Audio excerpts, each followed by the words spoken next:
बोल अवाम में आज बात करेंगे यूटिलिटी स्टोर्स की, जो मुतवस्सत और गरीब अफराद के लिए एक नेमत था, लेकिन अब वहां भी महंगाई का बसेरा है। अवाम जाते हुए डरने लगे हैं। ना दालें सस्ती रही, ना ही घी और तेल। आने वाले कुछ सालों में जो है ना वो मोहताज होंगे अपनी माशी हालात को मद्देनज़र रखते हुए हर किसी का। आप दालों को उठा के देख लें, आप मुर्गी का गोश्त देख लें, आप दूध देख लें और लोगों की सैलरी देख लें।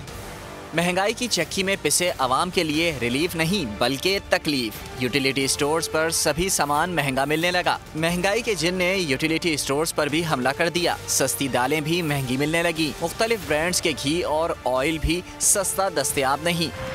यूटिलिटी स्टोर्स पर ब्रांडेड घी फी किलो 71 रुपए महंगा होकर 468 रुपए कर दिया गया। बच्चों का 800 ग्राम खुश दूध का डब्बा 120 रुपए बढ़ाकर 1810 रुपए का कर दिया। 4 पैक वाले नूडल्स की कीमत 207 रुपए से बढ़ाकर 227 रुपए कर दी गई। केचप की कीमत में 30 रुपए का इजाफा कर दिया गया। अवाम कहते हैं हुकूमत ने उन्हें दिन में तारे दिखा दिए हैं। महंगाई इतनी बढ़ गई है कि अब 2 वक्त की जगह 1 वक्त की रोटी की फिक्र भी सताने लगी है। अगर आपको ये वीडियो पसंद आए तो लाइक पर क्लिक करें।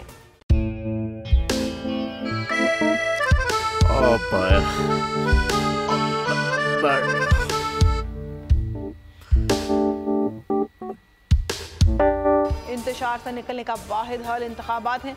हकीकी आज़ादी मार्च आज रवा। हाँ, आयत के मुताबिक अगर आप उसको ये रिपोर्ट दे दे तो मैं आपको अपनी 4 सीटें खरीद दूंगा। मौलाना हाँ साहब, वो जो रिमोट हमें दे दे और वो जो नीली पीली चैनल है वो लगाए।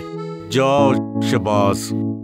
हम ऐसा टीवी देखते ही नहीं जिसका रिमोट हमारे हाथ में ना हो। और यहाँ पे कोई 2 नंबर ही नहीं चलेगी। और हम कोई गुलाम है जो आप रिमोट मांगे हम दे दें? Absolutely not. यहाँ पे सिर्फ पाकिस्तान का नंबर 1 चैनल चलेगा, बोल, जो हकीकी सहाफत की जंग लड़ रहा है। पाकिस्तान के लिए कोई और नहीं, सिर्फ बोल खड़ा है। आप सब भी बोल देखें।